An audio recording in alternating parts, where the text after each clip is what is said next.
Bienvenue, madame, monsieur, à ce journal de sport. À la une de l'actualité, CAF Interclub, le tout-puissant Mazembe hérite du Petro Atlético de Luanda pour le quart de finale de la Ligue des champions de la CAF. C'est après la cérémonie du tirage au sort qui a eu lieu le mardi dernier en Égypte. Et puis, dossier prime des athlètes karaté qui ont pris part aux Jeux africains Ghana 2024. Votre rédaction a contacté le porte-parole du ministre des Sports, François Bitanguilaï, qui revient sur ce dossier avec des amples détails. Restez avec nous pour le développement de ces titres. À toutes et à tous, bienvenue à cette édition du journal. Poursuite des playoffs de la Ligue nationale de football. 3 matchs étaient au menu ce mercredi dans différents stades de la RDC. D'abord à Lubumbashi, le Salésien de Don Bosco sont tombés devant Lubumbashi Sport sur le score de 2-1. Victoire du tout-puissant Mazembe devant Maniema Union sur la note de 2-0 avec les réalisations de Joël Beya et Ibrahima Keita. À Kinshasa, l'AS Vita Club et Lupopo se sont quittés dos à dos sur les scores des 0-0. Au programme de ce jeudi, l'Est Dauphin Noir va accorder son hospitalité aux Aigles du Congo. Quart de finale de la Ligue des champions de la CAF, le tout-puissant Mazembe croisera le club angolais de Petro Atlético de Luanda.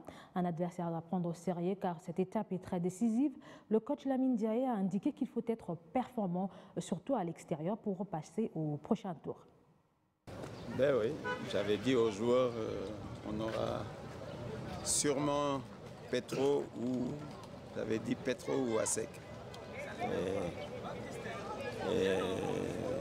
Et si tu passes, c'est Arli. C'est une vieille connaissance aussi. De toute façon, à ce niveau-là, il n'y a pas de bon tirage. Hein. Le seul truc, c'est qu'il faut qu'on soit performant à l'extérieur, c'est tout. Il faut être bon dans les 2 matchs. Il ne faut pas jouer juste un match pour espérer se qualifier. Il faut être très bon. Je ne dis pas bon même, mais très bon dans les 2 matchs. Ça veut dire qu'elle est costaud déjà. C'est une première depuis que la compétition là existe. Ben, il va falloir que ça change. Et déjà chez nous. C'est pas si loin que ça. Parce que la fin du mois, on est quoi aujourd'hui? Le 12, le 13? C'est dans 17 jours. Hein. C'est dans 2 semaines. Et vous vous êtes dit quoi quand vous avez vu que c'est Petro de Luanda? Non, mais moi, peu importe l'équipe contre qui on jouait. Ce serait un match difficile, quoi qu'il advienne. Maintenant, il faudra se préparer pour faire face et peut-être essayer de démentir ceux qui disent qu'à l'extérieur, on n'existe pas. Alors voici à présent les combinaisons de ces quarts de finale après la cérémonie du tirage au sort. Simba SC de la Tanzanie sera face à Al Ahly d'Égypte.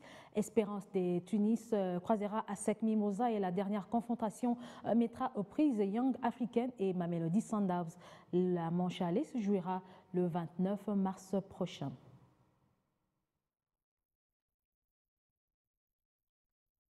Grogne au sein de la délégation congolaise de karaté qui a représenté la RDC aux Jeux africains Accra 2024.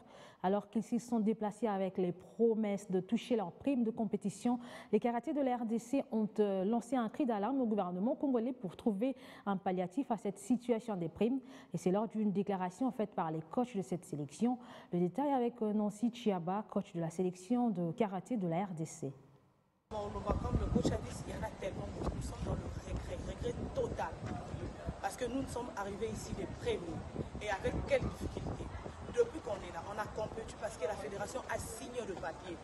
Parce que le ministère a autorisé que la fédération puisse prendre des engagements pour qu'on puisse compétir. Parce qu'on avait des dettes que l'État congolais devait payer qui n'a pas payé.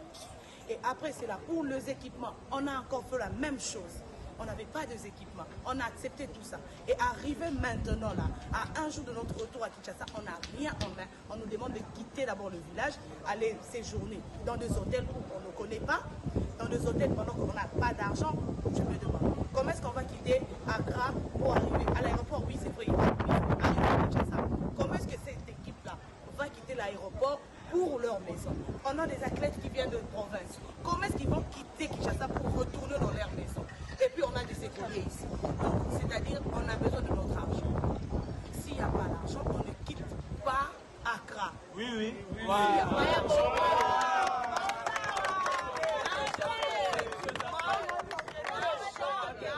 des équipements, Pas de compte bancaire. Compte bancaire. On a toujours été payé dans ma banque. Donc on a besoin de notre argent.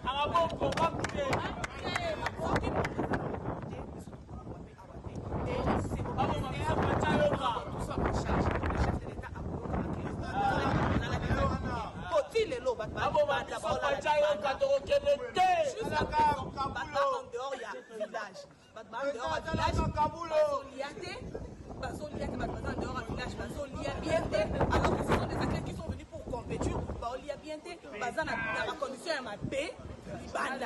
alors que le village est là. Selon ce que c'est le ministre, nous là, on a besoin de notre argent ici. On a besoin de notre prime ici avant de quitter ici. On a besoin de tout ce que nous voulons. Le comité olympique, si le comité olympique c'est quelque chose, il n'a qu'à se renoncer maintenant. Si le comité olympique n'est pas dedans, il n'a qu'à venir nous dire que non, lui n'est pas dedans. S'il est dedans, ministère, comité olympique, nous avons besoin de notre argent. Point barre. Alors, en réaction à cette sortie, le porte-parole du ministre des Sports, François Billy-Tanguila, il joint au téléphone par votre rédaction, donne ici les éclaircissements à ces sujets. Je pense que c'est une incompréhension des personnes qui veulent assez qu'on puisse rentrer. Il y a une loi financière. Nous sommes un État de droit, un État qui respecte donc les dispositions légales et il ne faudrait pas qu'on recule. Aujourd'hui, la loi financière veut que toute personne qui travaille pour le compte de l'État ou qui se déplace pour le compte de l'État puisse puisse être rémunérée, puisse être payée via la voie bancaire. Et c'est ce qui est respecté par le ministère des Finances et ce qui est recommandé également par l'inspection générale des finances qui veulent à ce qu'il puisse y avoir traçabilité dans la gestion financière. Et en ce qui concerne l'équipe nationale de football, ça s'est fait depuis plusieurs mois. Pour les dames, ça a suivi déjà l'année passée. Les athlètes dames ont eu également à respecter, mais lorsqu'elles ont compris que ça s'est fait via la voie bancaire, elles ont accepté. Et cette fois-ci, on l'a fait pour les 16 disciplines qui participent pratiquement au niveau des Jeux africains Accra 2024. Il leur a été demandé de déposer leur identité. Les formulaires sont en train d'être ont été remplis et les comptes sont en train d'être ouverts. Il y a d'ailleurs un membre du comité olympique congolais qui est resté sur place. Question de suivre auprès de la banque qui a été choisie pour payer tout cela. Mais les athlètes ne l'entendent pas de cette voie. Plus particulièrement les karatékas, les tennismen ou les athlètes du tennis, parce qu'il y avait les dames et les messieurs, mais également ceux du badminton, qui sont venus bien avant, depuis le 1er mars. Où se trouvent actuellement ces athlètes? Est-ce qu'ils sont déjà à Kinshasa ou ils sont toujours à Accra? Ils ont reçu leur billet aller-retour, donc leur retour était prévu pour hier soir, tard dans la soirée. Je les ai vus déjà préparer leur bagage et en ce qui concerne leur retour, c'est un retour qui est assuré. Ils doivent déjà être donc du côté de Kinshasa. Et je pense qu'ils seraient également honnêtes lorsqu'ils vont avoir un message de la part de la banque de les faire voir. Restons avec les Jeux africains Accra 2024. Les léopards cyclisme de la RDC n'ont pas démérité à l'épreuve de critérium organisée le mardi 12 mars. Dans une discipline spécialité continentale des Érythréens, le poulain de Roger Chiana ont fait l'essentiel avec une 11e place arrachée par Joël Kiaviro. La moisson n'a pas été rose pour les léopards cyclisme de la RDC aux 13e Jeux africains d'Accra.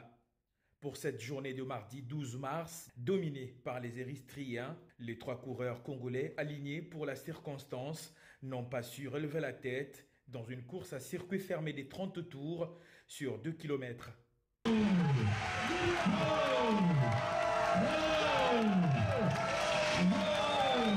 Avant même la fin de la course, Joël Kiaviro a dû laisser ses compères par abandon.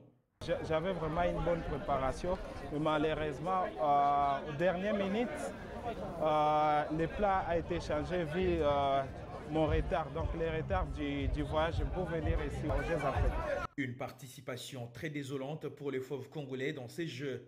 Malgré les encouragements du ministre des Sports et Loisirs, François-Claude Kaboulou-Mona Kaboulou, qui les a exhortés de ne jamais baisser le bras et continuer à se battre pour le pays. Je suis fier de notre participation. Les garçons que vous voyez ici, c'est notre cycliste. Il appartient à la Ligue du Nord Kivu. C'est une fierté avec ce qui arrive à nos compatriotes de cette partie du pays est qu'un garçon qui vient de Goma, moralement, psychologiquement, parfois perturbé, mais il termine à la 11e place dans un classement où il y a 54 pays de l'Union africaine. C'est un résultat encourageant. Au nom du gouvernement congolais, je le félicite, Daniel, et il y a de l'avenir. Malheureusement, notre leader s'est blessé dans une compétition. Il a connu une chute, Moindo, avec qui on a beaucoup voyagé. Il n'a pas pu terminer. Mais on est fiers de notre participation.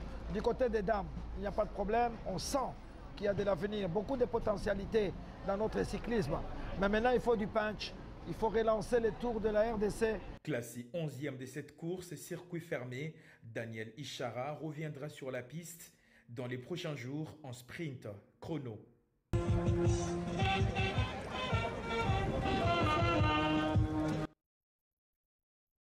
Et voilà, madame, monsieur, c'en est fini avec ce journal de sport. Très bonne suite de programme sur B1.